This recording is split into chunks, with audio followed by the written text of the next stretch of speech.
I wasn't even going to go down that. All right. Anyway. So this is what I want to, okay. So this leads into the thing.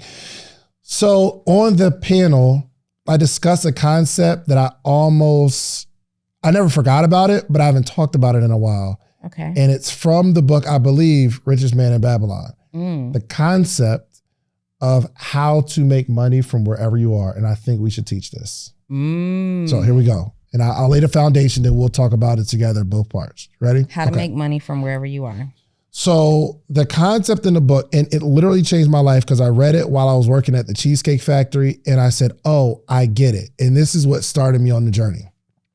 The book said, we have to take some of our income and turn it into what? You don't know? I'm typing. I was getting my notes ready. That's crazy. Well, I'll put you on the book. We have to take some of our income. All right, let me see if you read the book, okay? We take some of our income and we have to turn it into capital. We take a part of our capital, or we take our capital and turn it into what? Assets. No, enterprise. Enterprise, okay. We take the enterprise, which is an asset. Go ahead. The objective is to turn it into a profit. And we take the profit and turn it into investment. Wealth strategy right there. We'll walk through it.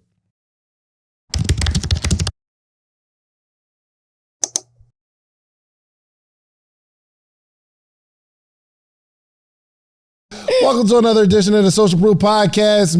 I'm here. Donni, she's here. You are here about to learn entrepreneurship and how to become successful. Yes. I am super excited to be here.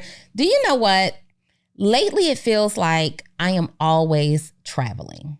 It feels like I'm always traveling. You've been out here. I have been on these airplane flights and I have been having a ball. In fact, one of my resolutions this year, because I do make resolutions, I just kind of stick to mine. Okay. One of my resolutions was that I would. Was that a shot? Yeah, for sure. Open that door right there, just in case my boy comes through. One of my resolutions is that I would travel every 6 to 8 weeks. Now, this doesn't have to be major travel. It could be a day away. It could be a staycation, like, an hour or so away. But I have discovered that kind of getting out of my normal environment, my comfort zone, brings the creativity out of me, and it helps me to just kind of recharge, like even if just for a day. So myself and a friend of mine went to Cabo. We're out in Cabo? I didn't know y'all went there. Where'd you think we were? I thought you went somewhere more local. No. You're very local. You're extremely local. Am I local? You're extremely local. What do you mean I'm local? What does that even mean? I mean, you give me Tulum, Cancun, Miami. Hilton Head. Cabo is Mexico too. Is it? Yeah, so Cabo is like my go-to spot. Cabo sounds cooler than Mexico. Well, Cabo is super, so it's going to be one of your more luxurious areas. Like, you can't go to Cabo on a Cancun budget. Really? And there are some places that you can go in Cancun that's not on a Cancun budget. So you familiar with cruise lines? Like Caribbean, Royal Caribbean. What is it? Carnival, Royal Caribbean, Norwegian, Celebrity. So I always say that Cancun, because I've been going to Cancun since like right out of school, right? I always say Cancun is your carnival of Mexico, and Cabo is more, when it comes to Mexico, Cabo is more of your Royal Caribbean, your Norwegian, maybe your Alaskan airlines. You get just a little bit. How much was the trip? More. How much do you think you spent all in? And how many days? So for one room, we were there for 5 days. One room was $6,000, but we stayed at Nobu. One room was $6,000? Yeah. Why? Did it come with massages and? It was Nobu. I don't know what that means. So I'm extremely local. You are extremely local. Yeah. So the room was $6,000. And your regular standard room. However, I will say that was a little bit more on the expensive end, but it's just because it was Nobu. So Nobu, you need to go to Nobu here in Atlanta. They just opened over at Lenox. Nobu is like Robert De Niro's restaurant, and this Japanese guy, I forget his name. I think his last name is Nobu, in fact. I'm sorry, is it a resort where it's like it's all inclusive and stuff? It's not all inclusive. Oh. That was just the room. However, they did give us $75 a day in spa credit, but everything at the spa was like $300 and higher. So no, but it was just a nice time. It wasn't about the expense. I wanted to go somewhere this time and do actually my annual planning. I don't really do annual planning, so I did not do it at the end of last year. I just kind of plan for what I desire overall, and then I break those things down into what can get done right now. But I wanted to really do, now that I was feeling super clear, I wanted to go and I wanted to do some annual planning. I wanted to do a little bit of annual planning. I wanted to relax. We wanted to have some girl time. We wanted to have some drinks. Right. You know, we just wanted to do a lot of stuff, and it was really fun and exciting to travel with another female entrepreneur who had some stuff to do too. That's dope. Yeah. That's dope. You can come sit down, just have a seat, make yourself at home. Just don't touch any of the cameras because they'll start shaking. And that's a bad thing. Yeah. So Nobu, $1,000. First of all, a night. we are not sponsored. Okay. So we're just not going to say their name again, but no, it was that place. It was nice. It was really, really nice. We went on let me tell you what was so funny. So we went on, a lot of these places have timeshare opportunities, right? So when you check in, they'll say, hey, we'll give you all these concessions if you go on this tour. Oh, I take them all. Absolutely. How much time is it going to take? An hour of my time? Give me the $300 resort credit on dinner and all that stuff. So we go. We're touring these residences, the Nobu residences. They don't want to call it a timeshare, but it's timeshare. It's kind of like how MLM companies be like, but this one ain't MLM though. Right. But you still got to recruit three people. They got to recruit three people. Right. So he's like, this isn't a timeshare. And I'm like, so what exactly are you selling me? And he's like, you get 4 weeks. 4 weeks. He puts the paper in front of my face. It's $100,000. It's like $98,000. And he's like, for $98,000, you get 4 weeks for the next 10 years. Is that all? Pretty much, right? But I was thinking like, okay, I'm doing the math, because they ask you, what they first do is ask you, how often do you travel? How often do you travel internationally? How long do you stay? About how much do you spend per night wherever you're staying? Do you usually pay about this amount? And when we're in Cabo, the answer is yes, right? So he's calculating, and he's like, oh, so you spend about X amount of dollars and, this amount of time. And they're trying to get you to see that what you spend on travel, you can just get at their property and use all your time there. So I'm like, $100,000 for 4 weeks out of the year. I just don't know. And then Tennille, who was with me, she said, no, this is 4 weeks for over 10 years. Sir, you mean to tell me you want me to pay you $100,000 to have access to this resort for 4 total weeks in 10 years? 10 years, not 4 weeks a year. $25,000 a week. But why would you do that? The room was $6,000. I mean, it just couldn't. And that's what I said. I said, when I do the math on what you get. And so there's always these ways that you can break stuff down. If you get a 1, 2, or 3 bedroom, it technically isn't 1 night, it's 3 nights, and a whole bunch of gibberish that didn't make any sense. Right. But I love the hustle in it. Like, I love to hear people attempt to sell me stuff. I'm like, you were a salesperson. You didn't close, right? But you're definitely a good salesperson. Solid. Yeah. So you were there for a week. Any realizations? Was it not about working? Was it about just being and living? So this was like no agenda. Wanted no agenda. We had so much fun. It was absolutely about working. It was about, typically when you go on a girls' trip, you have this agenda and everybody wants to do what they want to do. And there's brunch and there's lunch and there's dinner and there's the club and there's the spa and there's this, that, and the other. And nobody usually has any work to do, right? And it was just such a fun experience to go with a female who understood like the work fun balance. Right. And, we both got work to do. But we're gonna have some fun too. I introduced her to meditation. She'd never really been like a person who meditates. And I'm like, let's meditate. And so she really enjoyed that. And now she plans for that to be a major part. She just enjoyed the way it made her feel. And she plans for that to be a major part of her routine. We did guided yoga and meditation. Yoga is so hard. Have you ever tried yoga? Oh, nah. My body don't work like that. I just don't, certain things it's just not going to do. You know what I mean? I don't want to fight against the natural order of things in my body. Well, I think most men say that. I'm signing us up for a yoga class. Seriously, if I sign us up, you're going to come, right? I think I go. Yeah. And you're going to stay. Like, you're going to actually get on the floor and do the things that they ask you to do. Well, you say it like that, I don't know. We'll see. Shans, do you realize that you're probably one of the most uncoachable people that I know? That's not true. Outside of business. When it comes to everything else, I think therapists actually make things worse. Wait a minute. You think therapists actually make things worse? In many occasions. I know it doesn't have anything to do with what we were just talking about, but I have to say, you brought up therapists. Remember the therapist who posted me on... Yeah. Did she hit you up? She hit me up.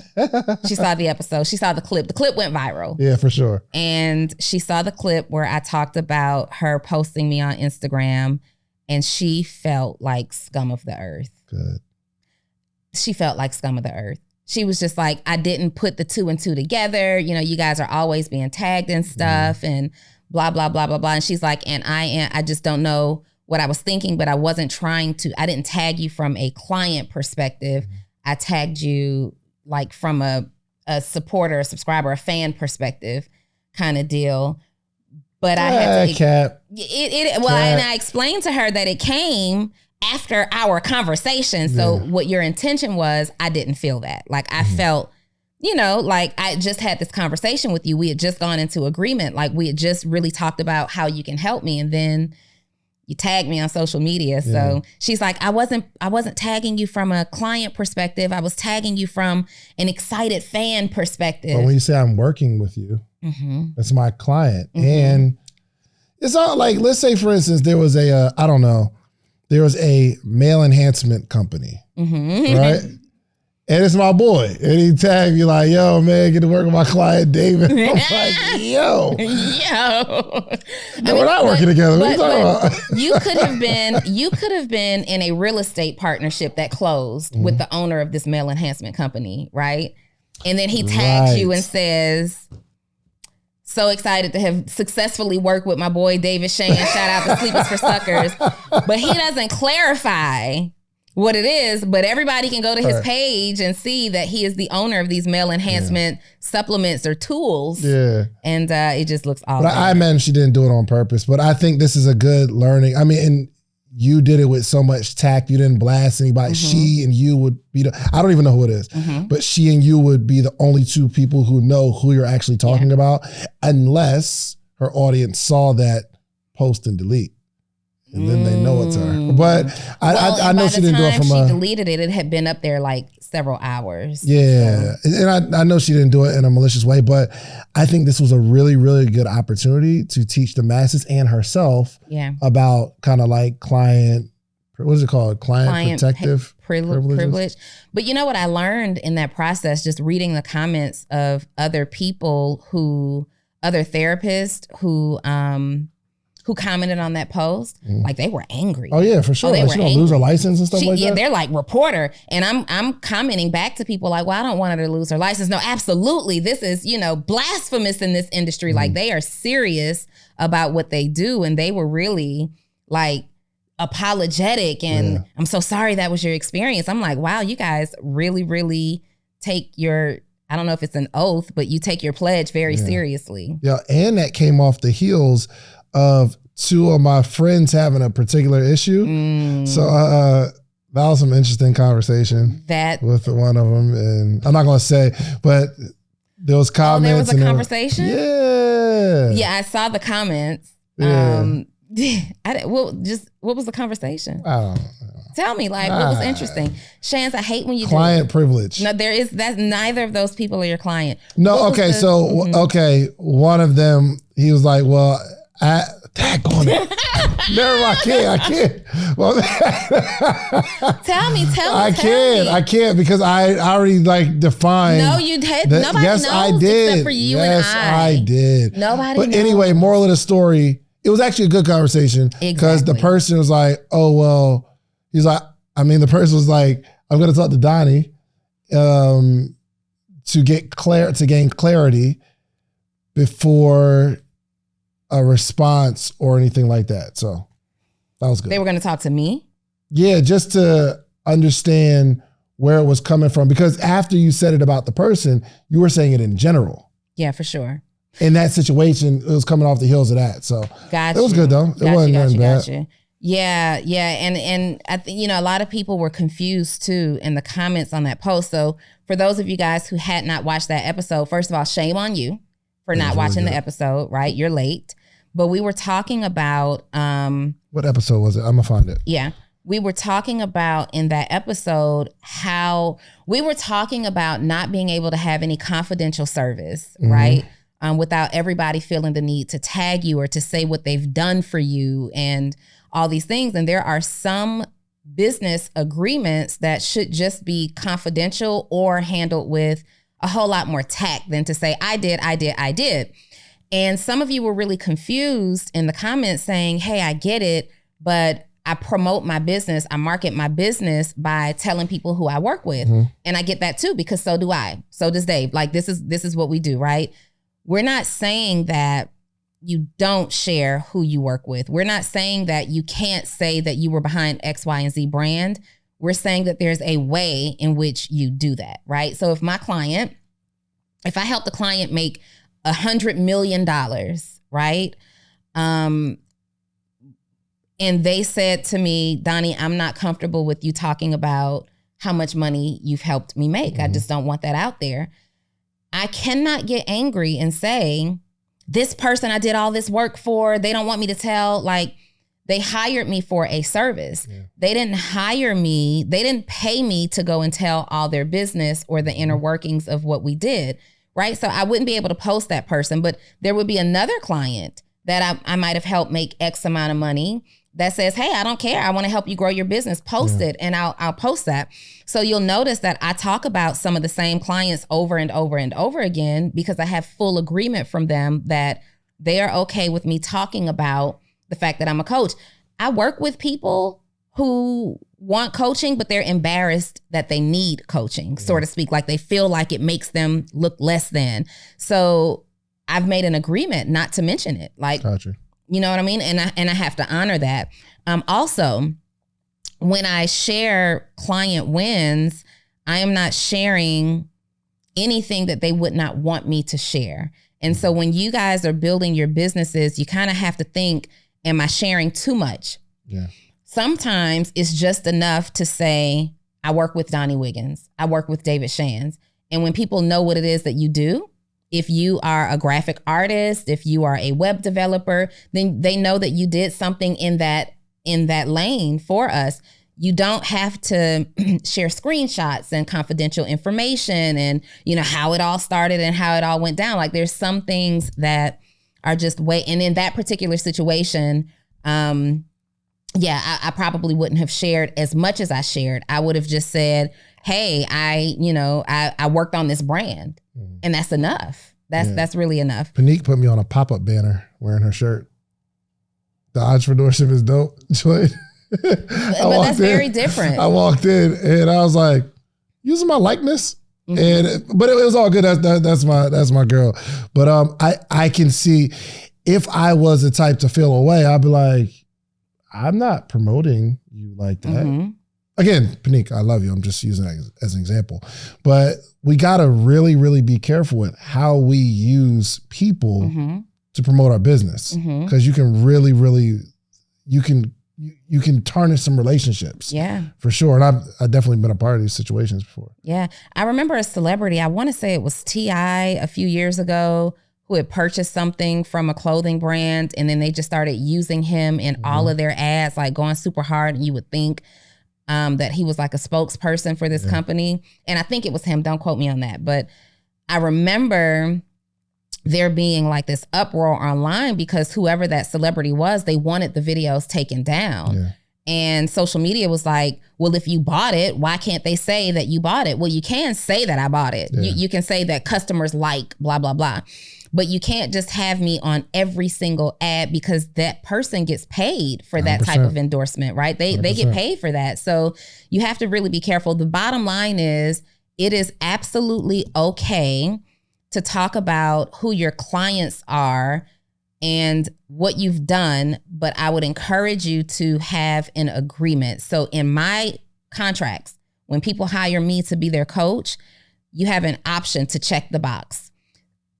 Sometimes we use case studies of our clients and we like to share their wins for educational purposes. Are you okay? You know, we'll do it on social media, maybe email, maybe in training calls, blah, blah, blah. Are you okay with that? Yes or no? If they click yes, it goes further into potential scenarios in which they could be shared, right? It may be a testimonial highlight. It could be used at a conference on stage speaking. It could be used in this way. And here's what we do share. Here's what we will never share. All right, listen, every single week, every episode, you hear me talking about themorningmeetup.com. It's the community. Let me show you what's happening here. Every single morning, Monday through Friday, there's 400 plus people on a Zoom call, right? We're learning, we're talking, we're growing together, and this is you. There's all these people here. It's all these people in the morning meetup. Hundreds of people reading books, growing. We get together quarterly. It's amazing. And for some reason, you just keep looking at, just go to themorningmeetup.com and get in the circle. And then you'll be like way happier. Just themorningmeetup.com. Let's get back to the episode. And they have to sign off on that so clients are comfortable working with you. There are some things that are just super confidential. Sometimes brand owners don't want to be shared. They don't want you to share them because they want to keep their resources to themselves. Yeah. Right? Like so the person who is the real brand creator behind, you know, we didn't know who was designing for like the Gucci's and the Louis Vuittons until like recent times. Mm-hmm. Those actual designers and seamstresses were in an office locked up. We didn't know who they were, right? And now it's become popular to learn these things. But if McDonald's told you exactly where they got, you know, certain things from, and this is how it happened, then Burger King and all these other fast food companies would be going to those same resources to do things. And then how do you stand out? Yeah, that's something to think about. And then if anything involves anything confidential, if it's medical, it's an absolute no-no. If your client, you know, is embarrassed about what it is, it's an absolute no-no. And also, if the arrangement didn't end well, if the business relationship didn't end well, I wouldn't suggest that you use that person as a case study because they are always going to feel some kind of way. That's a fact. This doesn't have anything, literally nothing to do with what you were just talking about. Mm-hmm. But what you doing tomorrow, like 10 o'clock? Between like 10 and 1, 10 and, let me just tell you what happened. We were I was on a panel with the Hawks and Chase, and this lady stood, you know, they were like in Q&A. First off, are you free? Mm-hmm. I'm not free ever. Are you cautious with saying you're free before you find out what it's about? No, I'm never. I know free. I am. Like, yo, what you doing tomorrow? I don't never say nothing. I'm like, I got some stuff going on. Just in case the thing that the person's going to ask me. I don't want to do it. I don't want to do it. Mm-hmm. I got a meeting. I can't do it. I wish. So tell me more. Okay. So the Hawks and Chase had a business panel for MLK Day. And we were in the Q&A. We was on a panel with a bunch of amazing people. It was amazing. And this lady stood up and said, I have my sons are really struggling in terms of, I want them to learn financial literacy. I want them to get on the right path. I think they're like 19, 20 years old. And I remember when I was 19, 20 years old, I was a knucklehead and I just didn't, there were just certain things that weren't important to me. So she says, I'm not saying that the kids are knuckleheads. She says, I really want my kids to learn financial literacy. What should I do? So I go through the line and I'm like, well, you should, one, start by learning your own finances, your own financial situation, so you can teach them bits and pieces. But at the end of the day, they've got to get around some success. They got to see some men, right? Are you going to try it? You like it? What is it? It's ginger. Yeah. Is it good? I love how Reese put the camera on me for Put reaction. it back, yes. Is it good? So I actually love ginger. okay. This is turmeric magic, okay? Turmeric. This is really delicious, first of all. We're not stopping the episode if you gotta go to the bathroom either. Turmeric magic. No, seriously, somebody brought this by. I don't even know who brought this by. This is not an endorsement. This is not an endorsement, but this I wanted is not to be run as an ad, okay? This is not to be used as an ad. But turmeric magic, shout out entrepreneur for your healthy drink ginger lime with ginger, lime, agave, and turmeric, no preservatives. This is my kind of drink. These guys in here tried some. Reese and Zell tried some behind the scenes and they were like, it's so strong, it's gonna wake you up. I am the person who always asks for extra ginger in everything. So this is actually really good for me. Right, I'll try it later. Try it real quick. I know. No, let me see you So try anyway, it. let me finish my story. It's gonna use it as an ad. You know what I mean? You'll see an ad run through social media and be like, it's delicious. You gotta pay me, turmeric magic. Anyway, shouts out to you. But anyway, so I'm like, yo, you gotta get your sons around some men. They gotta see success, right? They just gotta see it and be around it because I don't know what they're seeing right now, but whatever I believe young men see, they aspire towards. So did you? Even if it's poverty. Yeah. Ooh. Some people see it, and if everybody else is that, I want to be a certain level of that. I want to be a drug dealer. I want to be a rapper. Whatever I see, right, as success, I want to be that. And what's interesting about music is because the artist says, I get it out the mud, the cool thing for the young men is to get it out the mud, meaning I got to stay in the mud. Or I got to do all the things that the rapper said that they did before they became the rapper. So it like keeps them in that space. But anyway, I said, okay, we'll just connect with my assistant. We'll set something up. They can come to the studio and I'll be able to walk them through, like, this is where we produce, things of that nature. And then I'll take them to lunch. We're actually going to go to the Cheesecake Factory tomorrow. Oh, so I got lunch. I'm available. You just said you was going on an all liquid diet all next week. Oh, dang it. I'm not available. I'm not. Even for the kids? It's very selfish. Very selfish. If you're going to eat, you're available, but not to impact the youth. Yeah. No, you're different. I am not available for Cheesecake Factory, but I am available. Just come. We'll get you a smoothie.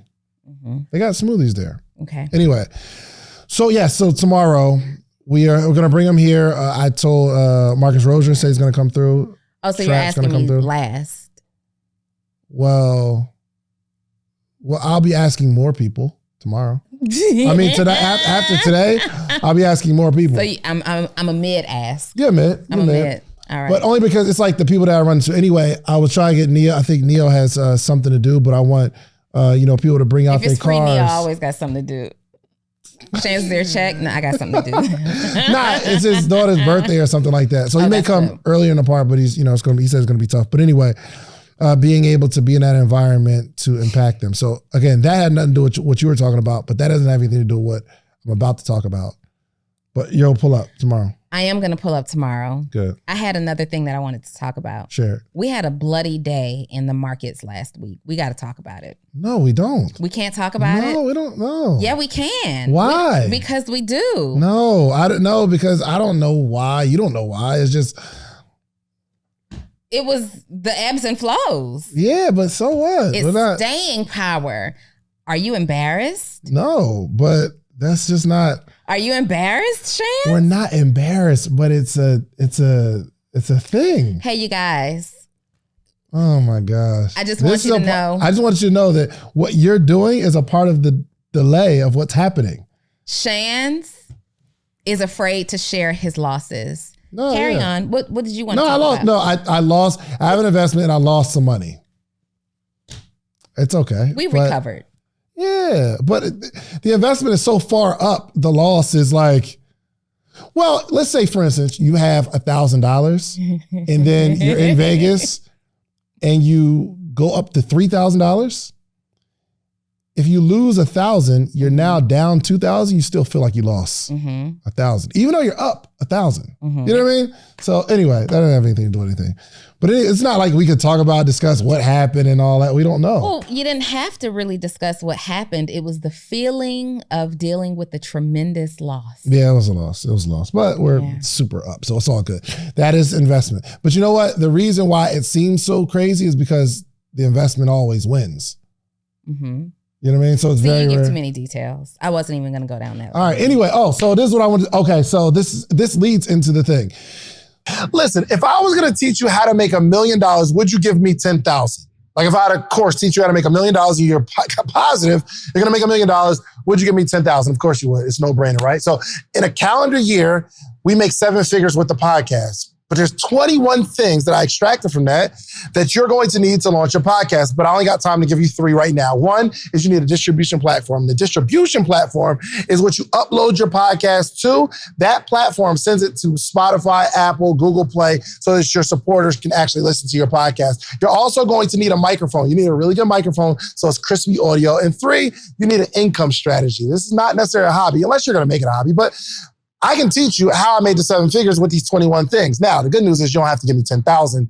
My ebook is only $37, okay? So listen, go to podcastebook.com and get the 21 things that you need. And I can explain it in detail, all the things that you need, okay? Podcastebook.com. Let's get to the episode. So on the panel, I discussed a concept that I never forgot about it, but I haven't talked about it in a while. Okay. And it's from the book, I believe, Richest Man in Babylon. The concept of how to make money from wherever you are. And I think we should teach this. So here we go. And I'll lay the foundation, then we'll talk about it together, both parts. Ready? How to make money from wherever you are. So the concept in the book, and it literally changed my life because I read it while I was working at the Cheesecake Factory. And I said, oh, I get it. And this is what started me on the journey. The book said, we have to take some of our income and turn it into what? You don't know? I'm typing. I was getting my notes ready. That's crazy.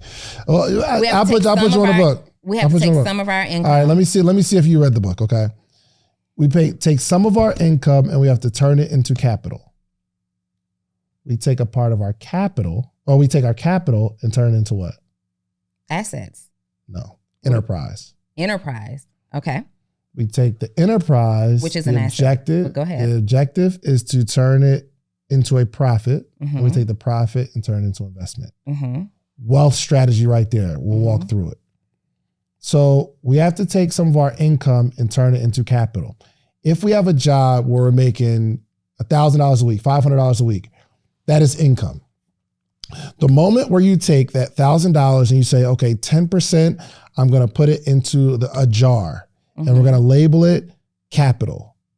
That $100 out of the $1,000 from your income is now capital. Over a 10-week period, that jar is going to grow to $1,000. That $1,000 you can buy a camera with that's going to make you money, or that $1,000 you can buy apparel to sell or whatever. So you have to take part of your income and turn it into capital. So did you have any formula of turning your income into capital? Do I now? No, did you? I'm talking about like while you were working a job, taking some of the income. Oh, for sure. And targeting it as capital. Yeah. So when I was working and I had my clothing store, I'd take this is after I'd lost everything and I was working really off of my $11 an hour, something like that income. I was living with my mom at this time, and I wrote out a list of everything that we needed to start the clothing store. And whatever I had left from my paycheck, my income, I would look, if it's $50, what on this list can I get with that $50? And so we'd order clothes, wholesale, things like that. And we turn those things into the money that we need. So we put that money aside until we're able to buy what we needed for our store. And then once we bought those things that we needed for our store, we then turn those into a profit. For sure. So most people you want to be an investor or you want to start something, but it's almost like, say there's a good camera, what? $2,000 with a lens, $1,000, let's just say. If you make $4,000 a month, where are you going to get $3,000 to buy a camera? Bit by bit. Piece by piece. Piece by piece. But because all of the money goes into one account, your income is your income. But as soon as you create some sort of separation, your income becomes now capital. This is like your capital investment, right? So the first thing you have to deploy is figuring out a way to create separation. I don't care if it's a 20%, 30%, 10%. That's what I did. When I came home, and it was easier for me. Maybe it was easier. It was easier for me because I'll come home with tips from the Cheesecake Factory. I have $200, right? Why the camera moving like that? Very straight. It's that one, actually. But let's say I make $200 from my tips for the day. I'll take 10% and put it into like this little envelope. Well, out of $200, it's just $20. I'll take another 10% and I'll put it in an envelope for tithe. I'll put another envelope, 10% into savings. So now I got these 3 envelopes. Out of the $200, I'm now missing $60, but I'm living or working off $140. What's interesting is once I started making this separation, it didn't seem like I was losing anything. I was talking to a guy earlier today and he said, yo, I am really bad with, he said, I'm about to have an influx of money and I'm bad with influxes of money because if I have a bunch of money, it will soon be gone. But if you start separating, now the amount that you have is the amount that you will soon lose, spend, whatever, but you still have these other little buckets growing. Yeah. So from an individual who is employed's perspective, that's like creating these buckets using your envelopes. I did that too. From a business owner's perspective, it sounds a lot like the profit first model, which is what I do in my business. Because what most business owners do, especially people who are just getting started, you take all your money and you put it in one account and you leave it there. And then you have expenses come and you're living out of that money, right? You're paying your personal bills out of that money. You're paying your business bills, your payroll, anything, your systems and everything. And then when you need that camera, you've overspent or you don't have the money, or when you have to pay taxes, you don't have the money. And so it's really important to have those accounts set up. I recommend the book. We're talking about Richest Man of Babylon. I also recommend Profit First for people who need to know how to distribute your money as an entrepreneur 100%. As well, because you'll have like a what you'll call a savings account or a profit account where you determine what that profit account is used for. So you may want to take your profits and allocate it to investments, right?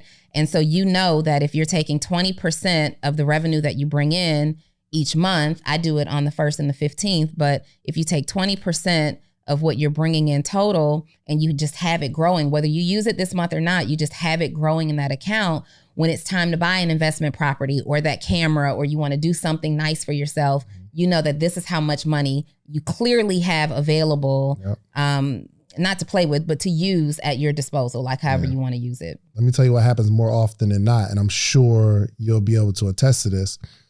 Let's say the camera's $2,000, we need $1,000 for a lens. It's $3,000 over a year or so, or 6 months you've been saving, and you need this $3,000. You're gonna get to about $2,100, and you know what's gonna happen? Your tire's gonna blow out.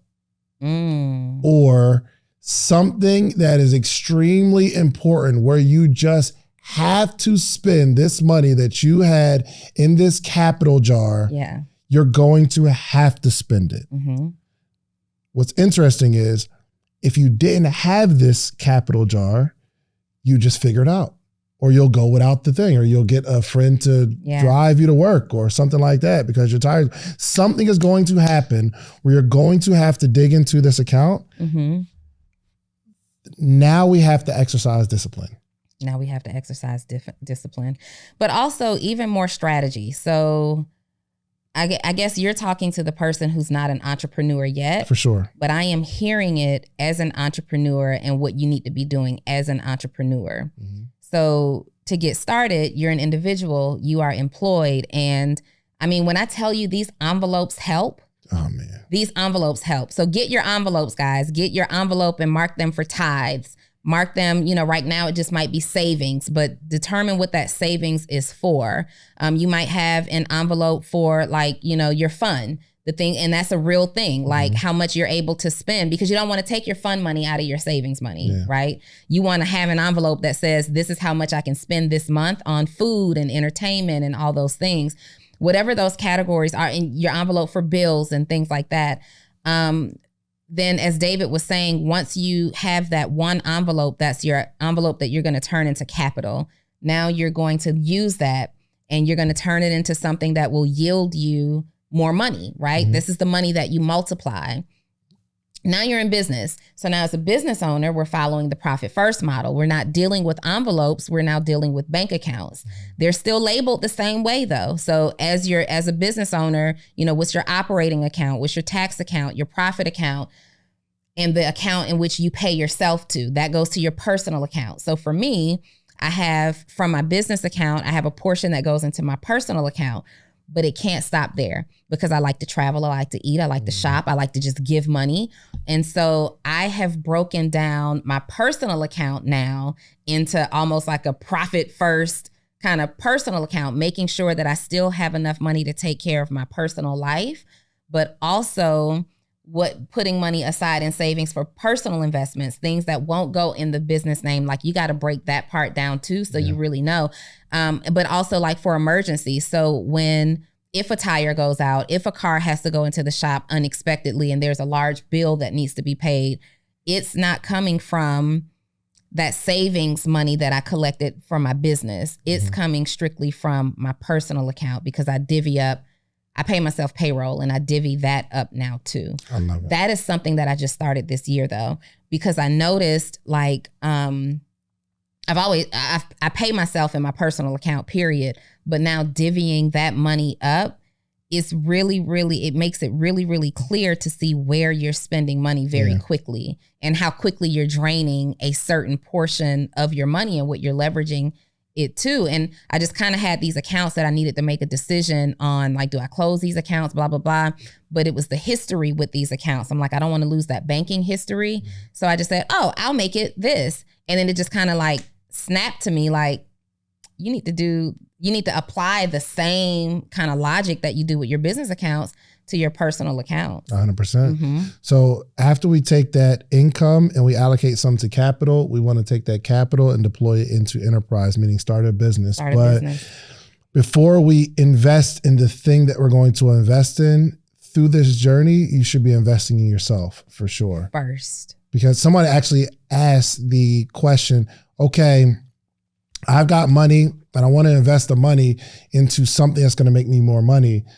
And there was a lot of answers thrown around. Okay, you can invest in this, you can invest in that. But I think the first thing, and it's going to sound very cliche, you know what my answer is going to be? Personal development. Invest in yourself. Invest in your ability to invest. Than just investing in the investment. Because if you don't know anything about the investment, if you don't know how the process of like saving this money to get a camera, you should be investing at least time into like understanding how to get clients when you get this camera, or understanding how to be a good photographer even before you get it. Start hanging around, and you might have to take some of that capital and invest it in education, because that's going to be just as important as getting the thing. Yeah, that's what I was going to say. So I believe investing in your personal development is absolutely first, because just having the money to invest in a business and actually investing it in a business doesn't guarantee a profit right then and there. This is a lot of ginger. I can smell it. Just take a sip. It's going to burn. Burn what? Like your throat. You know that good burn, like if you have a sore throat and you drink something? It's delicious. You like ginger, Shans? It's not that bad. It ain't that bad. It's not the strongest ginger I've ever had. These are young men who know nothing about drinking healthy products. They drink, what do you drink? Hennessy? Sounds about right. No, this isn't bad. It's not as strong as, what's the Arden's Garden, the little shots? Oh, little absolutely not. That's joint's pure ginger. Delicious. That's pure ginger. This is good, though. I'm sure has like It's actually delicious. water. It is. I said it was good. Yeah, it has water. Is the mango. It's mango with ginger, lime, agave, and turmeric. Where do you I have read it on the something front. different? No, look at the front. I'm looking What's for yours? the word mango. Oh, you got ginger lime.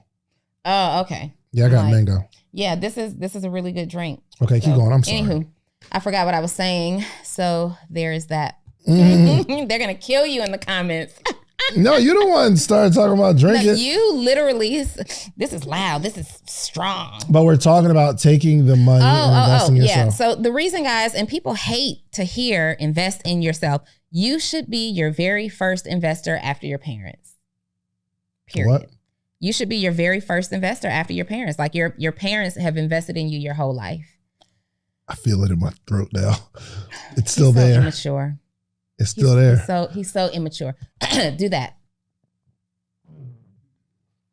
It's good. Why didn't you get a close up on that? It tastes healthy. Does it taste healthy? But after you drink it, it's like, okay, the drink is good, but I feel it now. It's working. It's sitting something's in your throat. working. Yeah. This conversation. Somebody from New York is like, pause. This is really It's good. actually good though. Goodness gracious. It is good. Okay, keep going. It's sorry. delicious. Turmericmagic.com is where you find them. And they're local. Okay. Right here in Georgia. Yep. Okay, anywho. We did not get paid to do that, you guys. We did not. Nope. Just letting you know we really like it. But it's not always about getting paid. It's another black-owned business trying to do something. We like it. I'm letting them know, like. Why is everything got to be about money with you? It's never about money with me. It's We're not getting paid. Not always. I am letting people know. Not never and not always. Because they're over there like, oh, they must have got paid for that. They keep talking about it. We did not get paid for this. We sincerely like this product. Also, however, if we did get paid, I'd be like this. Give me the joint. It's so refreshing. It's refreshing. Wait. Hold on. Oh my gosh. I feel it working. We did get paid. Who needs medicine? Oh. I feel the healing properties in this already. I had healing properties. Hey, that's how you know we got paid. Okay. So that's when we got paid. This stuff right here just good. I can feel the healing properties working internally. My nose was stuffy this morning, but as soon as I had that, for some reason, it's gone. Oh my God. It's a miracle in a bottle. Look at all of the fresh ingredients. I'm going to rush straight over to turmericmagic.com. I'm going right there to get this. And it's delicious, hot or cold. All right, let's finish helping entrepreneurs. Just in case you want to get an ad, listen, you'll sit right up here, okay? Just real estate for you all. Let me let y'all also know if you ever see products up here that we're not talking about. We didn't get paid for it and we didn't like it. That's a fact. I'm glad I liked it because I would have been transparent. I would not have been. I'd have been sick if I'd have been like, yo, this stuff is terrible. But it's actually it's good. It is good. Really good. 110 calories. Yes. Anyway, I'm off of the drink. But shout out to what's the guy's name who brought this by? We don't know. Okay. And maybe he'll pay on the back end because this was some promotion right here. This was some promotion. Let's send him a clip before we drop the episode. Why does it have to be about money with you, Donni? You literally just said David is over there. David is monetized. Oh. We want to. Oh, maybe. We'll talk about it. Yeah. All right, keep going. Turmeric. Not yet. Let's ink the deal. Let's ink the deal. We got you. We'll be in touch. Okay, where were we? I don't know where we were. Personal development. Manage your money. And first thing that you need to invest in is yourself, because putting this money in these buckets and saying, okay, now I have the capital to deploy, what's the word that you used? Into enterprise, meaning start a business. Businesses are not typically profitable in the beginning. That's a fact. And if your mindset doesn't match if your mindset isn't in check, it will make you quit faster than you need to quit, right? Oh, I lost money. I went and spent all this money on inventory and I didn't sell anything. But with the proper personal development, you'll know how to make certain tweaks. You'll know how to approach things differently and, make better decisions than you would if you don't. So it's really, really important. And I believe that the reason that most entrepreneurs fail is because you don't invest enough in your personal development. 100%. I think people put so much into the thing that they're holding and not their ability to hold it, or like you got to really put it's like buying a $1,000 basketball. It's not going to yield you much, but if you really learn how to play basketball with any ball, you'll make way more money. You know what I mean? Like your ability to handle the thing, right? Mm-hmm. To start a business. So in this process of like you're saving this money for capital before you invest, you should really be investing in yourself and your ability to operate. So then you will have this enterprise, you'll have this business, you'll have it set up. You got an actual business, which yields all types of tax benefits and things of that nature. Now we have to make a profit. What's so funny? You feeling your throat still? No, I do still feel it in my throat, but I was just thinking about my own entrepreneurial journey, and I have done some wild stuff. Mm-hmm. I have done some wild stuff as an entrepreneur. I remember when I was selling real estate, I was a real estate agent, and I was really, really good. Not only was I an independent agent, I also worked for a big real estate company, right? Mm-hmm. And I remember meeting this person who worked at a college up in Gwinnett, mm-hmm. and it was a real estate school for Spanish speaking people, right?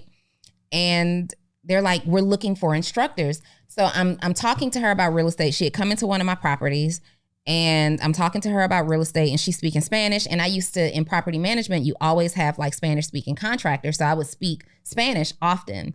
In high school, I was the president of the Spanish Honor Society, spoke it fluently, but I didn't have to use it. So really? I forgot most of it. Dang. And being in property management, I've only retained like property management related Spanish. Mm-hmm. So I'm talking to her about this property, and we're talking Spanish, and she's like, we're looking for real estate instructors at this school in Gwinnett. Would you be open? It's on the weekends. I'm like, absolutely. She tells me how much it pays. I'm like, absolutely. I don't know that much Spanish anymore. They give me the curriculum. I got the book and I'm reading it. They give me the English version. They give me the Spanish version. And I'm just laughing at the fact that I literally, like, my mindset, my belief was so strong. I knew that I was going to be able to go in here and teach these people how to pass this real estate exam and be great realtors, right? I couldn't read a word that was in that book. I could read it, I could pronounce it, I know how the letters make sense, but I don't really know. I know every other word. It's really, really broken Spanish. Mm. And I decided that I was going to teach them with pictures and slides. So I put this presentation together, and I'm like, casa. I'm talking to these people like this, but I'm up the night before and I'm Googling and I'm learning like the really important words about the laws and, you know, stuff like that. And I'm learning just enough. And I had them in there. I made them use their translator. It wasn't Google Translator at that time. It was another translation website. Whatever your question is, type your question in this translator and show me your question. And I would type my answer back and show them the answer. And I pulled a student who was my star student up to read the answers back. And then eventually I'm teaching this course. I'm teaching it for like 3 months. This is like a 3-month course. And I identified a student who spoke enough English and I spoke enough Spanish, and we in there tag teaming this thing. He's in the class, a student trying to learn. I need help to try to teach. And those students passed their test. Wow. That's like amazing. I pulled him. I'm like, you speak enough poquito English? You speak a little English? And I'm just thinking about how tough my mindset has always been. Like how much I've always believed in my ability to get the result that I want to get. Like I had the audacity to take the opportunity to teach a room full of Spanish speaking people a real estate course. Mm. And it worked. And what was the point of that story? And I never did it again.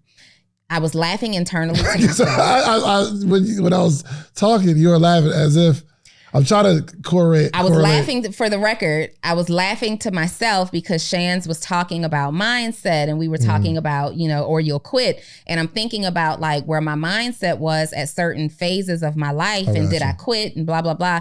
And that just popped up. I didn't even remember that I did that until now. Like that's one of those things that I've done that I totally forgot about. So it wasn't a point really. Nope.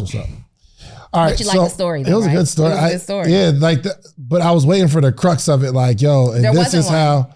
There wasn't one. No. There wasn't one. So I invested, like someone presented me with an opportunity. Reach. You're about to reach. You're about to reach. Somebody presented me with an opportunity.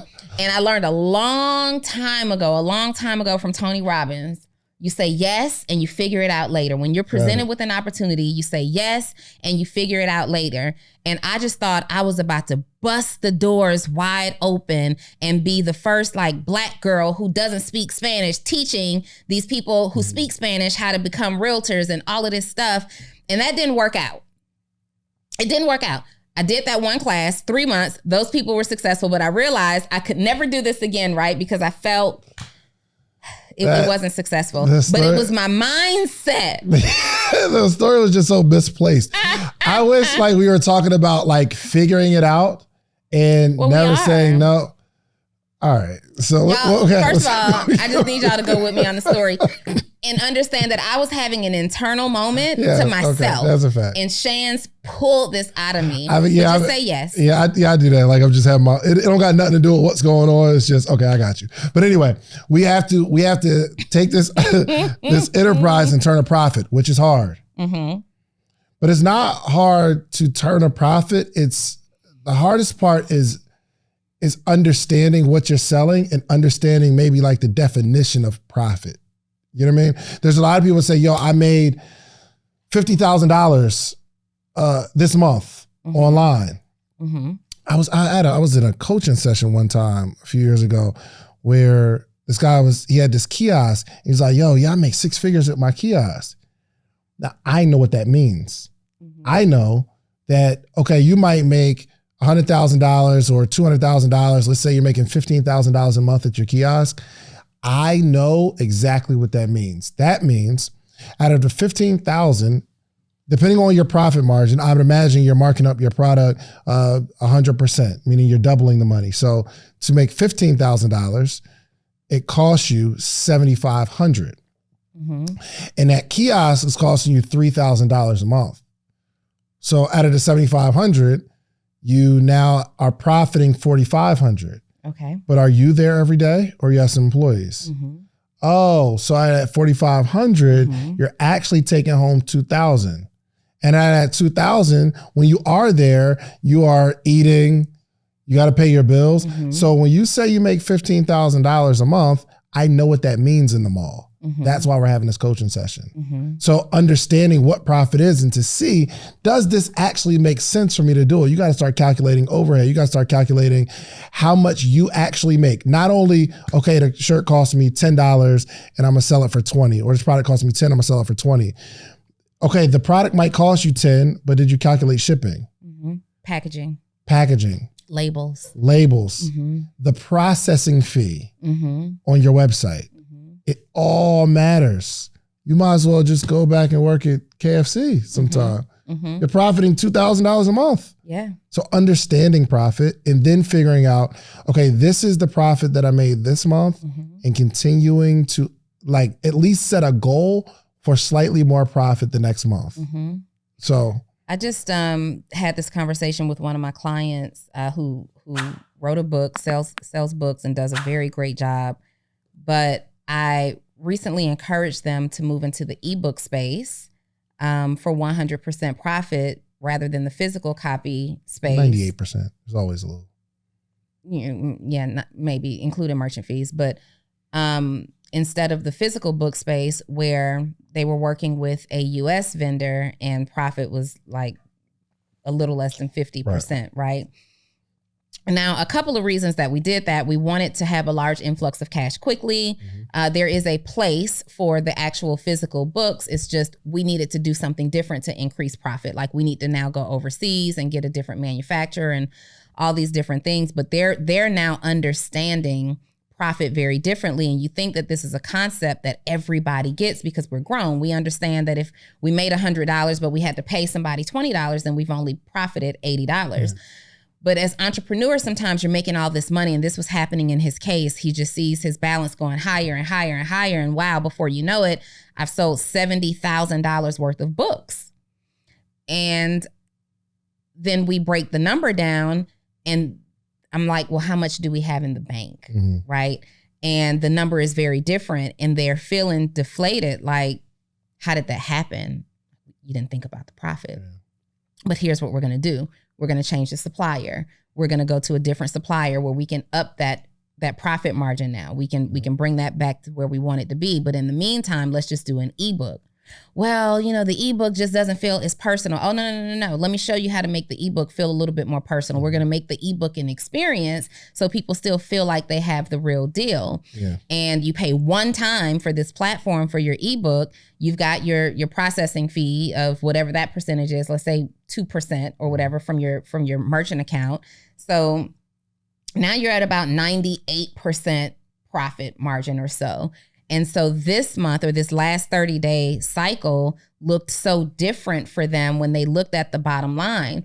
But in his mind, he's still like, we still got to get these books. Like, if I could just get these physical books, I'm going to make so much more money. And I'm like, you're still not going to make more money than this ebook. Yeah. So you have to determine, like, sometimes you're making a decision in your business to offer something because you want a specific experience, but you are leveraging some of your profit because you want some people to have a certain level of experience. And then there's some times where you create maybe a little bit of a lesser experience because you're more focused on your profit. And those are things that we have to think about in our business. Like, all of these grand details that you want, like, think about the t-shirt company, and you're going and you're getting your shirt printed, and it goes from just the standard print to now you want the letters to be raised letters off of the shirt. And just like this, you want a little bit of suede or velvet or whatever this is, like, oh, it's going to hit them hard if we do this, and we outline the letters and we embellish it some kind of way. And then you look at it and you made 20 cents. Mm-hmm. It's your hottest selling product. Yep. It's your hottest selling product. But you make 20 cents per hoodie with this one, whereas you got your standard t-shirt. Yeah. That's nothing but just ink. You sell far less of these, but your cost to produce it was also so much less that this actually is your most profitable product. Absolutely. Service-based entrepreneurs have to do the same thing. It might be okay profit because I just go do the service. Let's say, for instance, you are a massage therapist or a masseuse. Mm-hmm. It's profit because you just got to go and do them outside of gas and things of that nature. You just go do the thing. But we also have to calculate the profit on our time to see how much we're really making. So let's say, for instance, how much does a massage person call? $100 an hour, $50 an hour, something like that? Depends on what you like. Let's say, hey, yo, you gotta chill out. Okay? Like, this is a family show. I mean, your standards are different. I think the last time you said the person who comes to your house just lays you on the sofa and does their thing. I have people who actually come with tools and equipment, so it may cost a little bit more. She comes with her own bed. Oh, you're talking about, okay, just different. So I thought you were talking about, okay, all right. Yeah, I was about to say, you're wild. Oh my gosh. You're wild. This is a family show, you creep. Yo, so, all right, so how much they charge? Your people charge? Let's just say about $150. Let's say $150 an hour. Well, if I live in Alpharetta and you're coming from Jonesboro, it's an hour trip. Mm-hmm. So yes, I'm going to drive for an hour, do the massage for $150, but I got to drive back home an hour. Mm-hmm. So for me to make $150, I'm really making $50 an hour, right? So I think it's all these things that you have to start calculating on how, and in terms of scaling a business, making it more profitable. My boy Josh taught me this, and I think he might have got it from Russell Brunson or something like that, but he said there's only 3 ways to scale a business. Well, there's 3 ways to scale a business. Customer acquisition, meaning you get more customers. You got to figure out that part. Like, how do I just get more customers to get this particular service, right? So if I live in Jonesboro, I come from the house and I'm getting more customers in this particular area, and now I've scaled my time. I'm like scaling profitability at this point. customer acquisition. 2, raising the average order value, Mm-hmm. meaning you just charge more money. Mm-hmm. So the amount of money that someone spends for your service, you can scale it that way. Or 3, selling to your customers more often. Mm-hmm. So is there a residual model where, okay, well, it's $150 an hour, but it's $120 if you're on this monthly subscription for a year. Mm-hmm. So I don't have to spend time finding more customers. I'm just selling to that one customer more often. Or I have this service, but I always bring oils. You can use the standard oil, baby oil, whatever, but I got this product line where it'll make you smell a different fragrance, or there's some healing properties, and you can sell that, meaning I'm selling more to the customer more often. You got another weird story in your mind because you're laughing? I'm just laughing at the healing properties that Healing you decided properties. to use. But I was also wondering, Oils do that though. Like, does your masseuse use baby oil eucalyptus. on you? I don't know what she be using. That's a $98 experience for sure. That's $98 experience. But sometimes you got to create the $98 experience, so it makes the $120 a no-brainer. So it might cost you $5 for, like, I can use normal oil, right? But for another $17, this has healing properties. This has healing properties. But you got to start with the regulation. With you the can't just start with, you know what I mean? You can't start with healing properties. But anyway, all right, 'cause I got to wrap up because I got a webinar. It actually starts in a little bit. So we take the profit and we have to turn the profit into investment. And into an investment. So we got to take some of the profit and put it into something that is going to make money without you having to make the money. Is there anything that you have spent a large sum of money on that you regret spending that money on? Is there something that I spent a large amount of money on that I regret? Well, I mean, large is relative. Okay. Let's say you spent more than $10,000. Something I regret spending $10,000 on. No, unless it was like me paying somebody to do something and I'm like, dang, that didn't work out. You haven't made any like purchases That I regret? Mhm. No. Okay. Why? I just asked. Are you saying that I did? No, I'm not Are accusing you you. thinking that I did? I am not accusing you of anything. Does it sound like Kat? It does not sound like cap. It was just a sincere, curious question. Oh, are you asking me that so I can ask you that because you have a good answer? I don't have anything that I've regretted spending money on. So where did the question come from? I was just thinking about the question. This is a Shannon. very extremely random episode coming from you, okay? I thought it was leading somewhere or the No, investment. so you were talking about, you were just making a point about spending money, or not spending money, but making your money so we can turn it into enterprise, turn that into a profit, take that profit, turn it into an investment.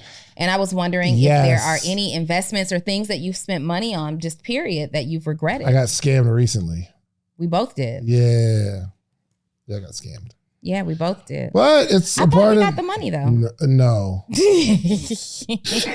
I didn't. Yeah, we both definitely got scammed Yep. recently. But it's a part of it. It was fine. It's a part of investment. Like Anytime you make an investment, you're taking a risk. Yep. Yo, but just really funny. We invested in something. I'm not going to say what it was or who it was with, but we definitely invested in something. And this person like pumped up this customer service. Their customer service is elite. It's top notch. You can't even get your thought out before they're responding with the answer and blah. And so I'm trying it out. I'm going through customer service and blah, blah, blah. And they are on point. They are helping. They are so helpful. But the moment I'm due my money. the website ain't even up yet right now. It's not up? You ever check? Yeah, it's been out. It's been down for like 2 weeks. No. It's crazy. I just get on the website. It's a wrap. But you know what? He said that he was going to give you your money back because he felt bad. And he said, well, he technically said he was going to give you my money back too, but I was like, nah, because if you, my friend encouraged me to get into this investment and the website is just down now. They just took the money. But my point we got is, legit scam. Yeah. I haven't been on the website in more than a week. I just stopped after. Yeah. That's right. But what I told him was, I was like, yo, don't give me my money back, bro, because if I'd have made $1 million, I wasn't going to give you none. Right. So- Well, I didn't even respond when he said, I'll give you your money back, because it was just a risk. And he clearly explained Yeah. in the beginning, he was very excited about the investment, but he did explain, like, there are no guarantees. And we just know we're educated investors, so we know that there are no guarantees. But the way this happened was just so unfathomable. Yeah. Let's just make sure he takes us to a steak dinner or something. This week. No, not this week. Next week. Next week. Okay. So listen, y'all.